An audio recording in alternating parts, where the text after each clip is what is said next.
So the Housing California is an advocacy group, a policy body in the state of California. And they recently came up with a policy proposal called the Roadmap Home 2030. I'm going to give you a high-level overview because the policy proposal is extremely detailed. It runs into hundreds of pages, and they have an executive summary on the site, which kind of helps break it down into kind of manageable chunks if you're interested in learning more.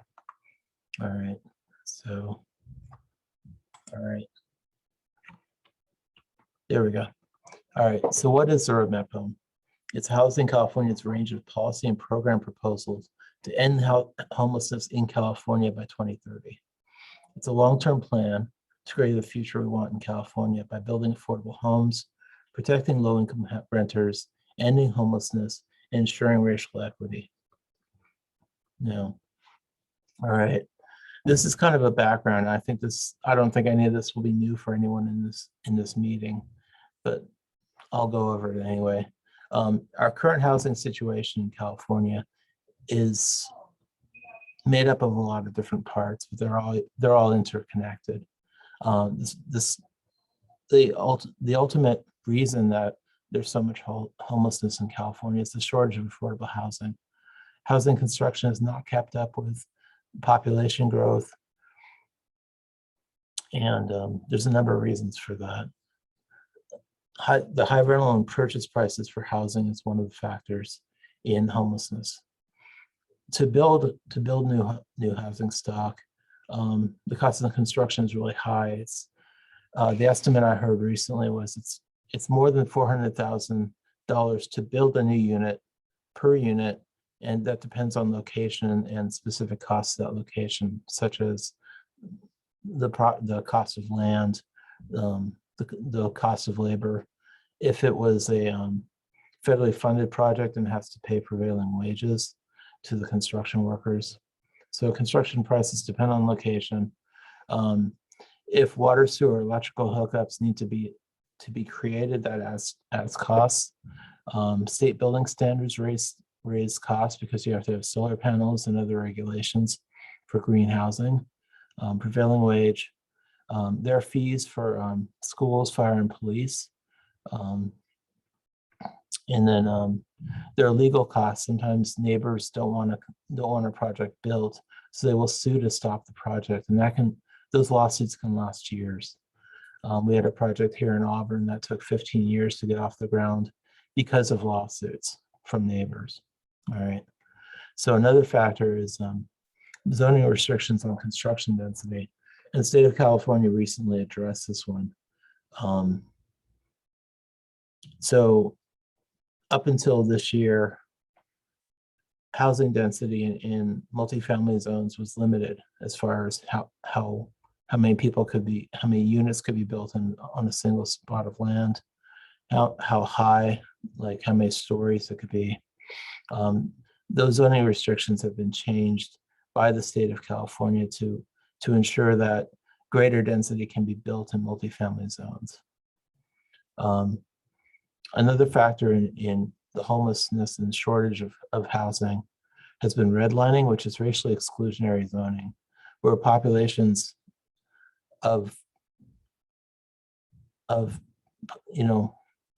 basically redlining would prevented African Americans, Mexican Americans, and other groups from living in certain areas of the suburbs of cities, and that racially exclusionary zoning was a form of segregation. And that's constrained the housing supply and created generational wealth gaps. We've seen tenant displacement by conversions and sales of affordable units into condos. Then there's the Costa-Hawkins law, which prevents or limits rent control in most jurisdictions. And then during an eviction, tenants don't have legal representation provided for them. So oftentimes they don't have the resources to fight an eviction. And we're talking at the hearings. There are groups like legal services that can step in early in the eviction process to help tenants fight the evictions, but they don't actually, as far as I know, Natalia, correct me if I'm wrong, you don't actually go to a court hearing and represent clients, do you? A small percentage of the time we can, but it is, like I said, a smaller percentage. Okay, thanks. All right, so are there any questions about how we got into our current housing shortage situation? Okay. Now, the goals of the Roadmap Home are to create affordable homes, protect low-income renters, end homelessness, and ensure racial equity. And I kind of boiled down their policy proposal into these bullet points. They want to create 1.2 million new affordable homes for low-income Californians, including those experiencing homelessness. They want to protect 1 million low-income renter households from losing their homes, including more than 300,000 who face eviction. They want to end homelessness for more than 150,000 Californians who are unhoused every night, and 400,000 who are at risk and who are unhoused during the year. And to close the racial equity gaps in housing and homelessness created by decades of racist housing policies that have harmed Black, Latinx, Indigenous, and other people of color. Now, because my agency is focused on disability rights, I wanted to spotlight this issue of disability equity focus in the Roadmap Home. And one of their policy proposals, and throughout the document, they want to ensure that all affordable housing developments are disability inclusive by requiring that all affordable housing funded by state programs include at least 15% of new units with mobility accessible features, wider doorways, roll-in showers, stepless entryways, an additional 10% of units with hearing or vision accessible units. So when the doorbell rings, lights would flash for people who are deaf or hard of hearing. And provide incentives for developers to build accessible, affordable, inclusive developments that go beyond these minimum requirements. There's a movement in the disability community about visitability. The idea that if a home or a unit is visitable by a person who uses a wheelchair, there'd be no threshold for entrance. There'd be no stairs. There'd be a wide doorway to get into the bathroom. Basically, the idea is that a person in a wheelchair could visit their friends at their homes. It's pretty straightforward. The developers feel that it adds cost to do wider doorways, wider doors, threshold ramps, that sort of thing. And it's actually much cheaper to build it into the new construction rather than try and rehabilitate and change that after the fact. What we're seeing in Placer County with the growing senior population is that a lot of seniors who own their homes want to age in place. They want to stay in their homes rather than being moved into a congregate facility. And a congregate facility, as we've seen with COVID, they can be fatal for people. So having a contractor come in and widen doorways, create threshold ramps, put in grab bars, that can be very expensive for individuals. And a lot of seniors who own their own homes are on fixed incomes and don't have the additional money to do that kind of construction in their homes. We get calls all the time from people who are looking for help paying for a new roof or for a plumbing problem. And we don't do that sort of thing. We do have a minor home modification program that installs threshold ramps, grab bars, Versa frames, and other support features, but it's focused on fall prevention. We don't do any kind of home repair, maintenance. We don't even change light bulbs. We don't do anything that requires getting on a ladder or going under a house. There's a little plug for our program. All right, moving on.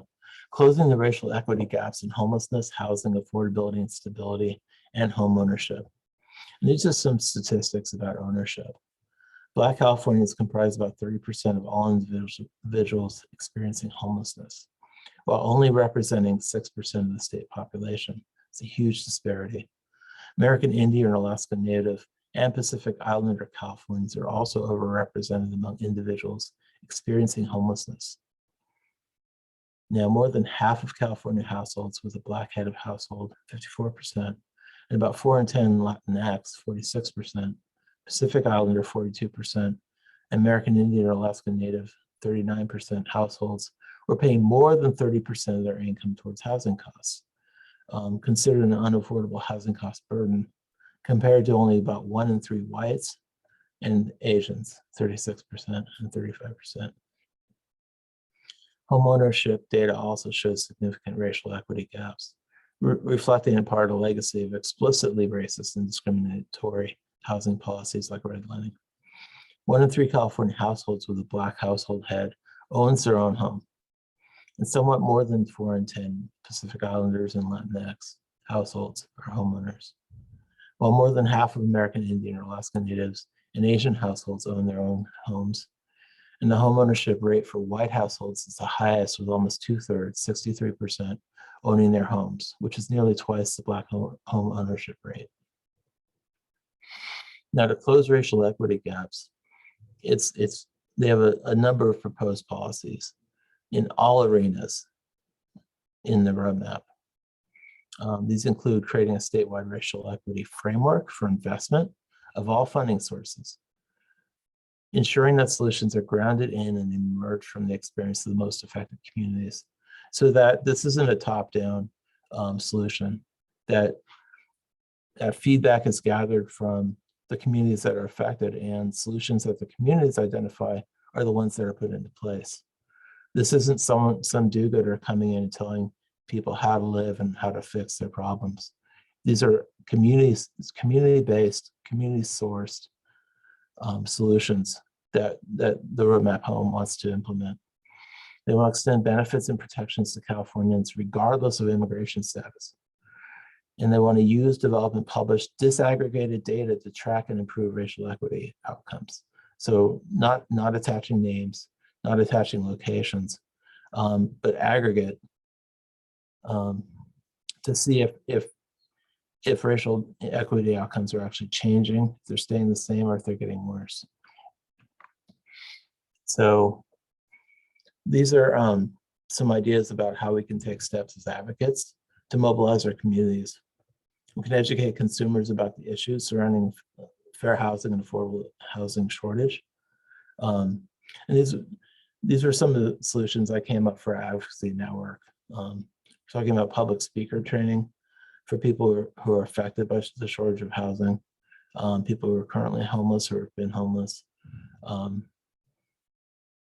lot of these are really about how to empower consumers to raise their voices and change legislation and affect how policymakers and decision makers address the shortage of affordable housing.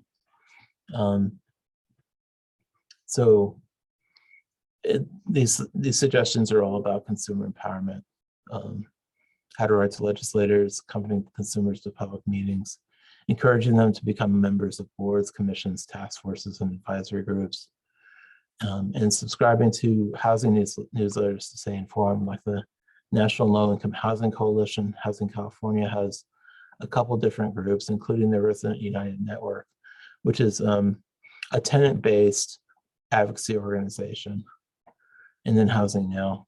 And there are advocacy organizations like the Kelsey that do trainings on how to build and advocate for more affordable housing. All right. We can skip the survey.